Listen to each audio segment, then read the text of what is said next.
What are the oldest English words still used today? Imagine trying to explain something without using words.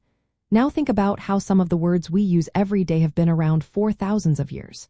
It's pretty amazing to see how language has stayed the same in some ways. When you use a dictionary to look up words, you find that many basic words are very old. These words are part of what we call foundational vocabulary. They help us talk about ourselves, numbers, actions, and natural things. Some of the oldest words in English are pronouns like I, we, who, thou, and ye.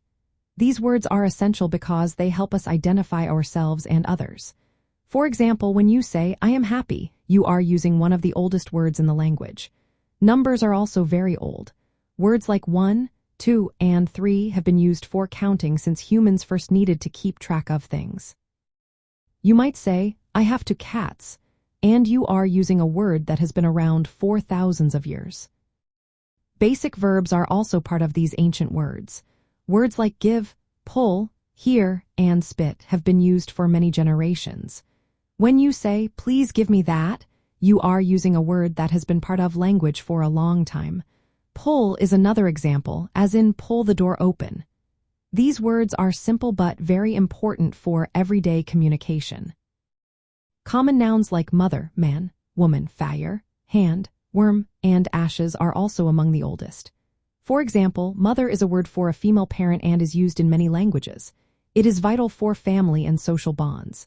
Fire is a natural element that has helped humans stay warm and cook food for thousands of years. You might say, the fire kept us warm, and you are using a word that has been part of language since ancient times.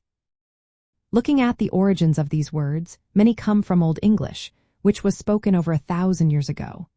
Words like en for one, toi for two, worm for worm, and hund for hand show how language has changed yet stayed the same in core parts. These words come from even older languages called Proto-Indo-European, which is the ancestor of many European languages. Using a dictionary helps us see how these words are defined and how they are used in sentences. For example, who is coming to the meeting? Or she has 2 apples. These sentences show how old words fit into our daily lives. They help us understand the meaning and keep language alive.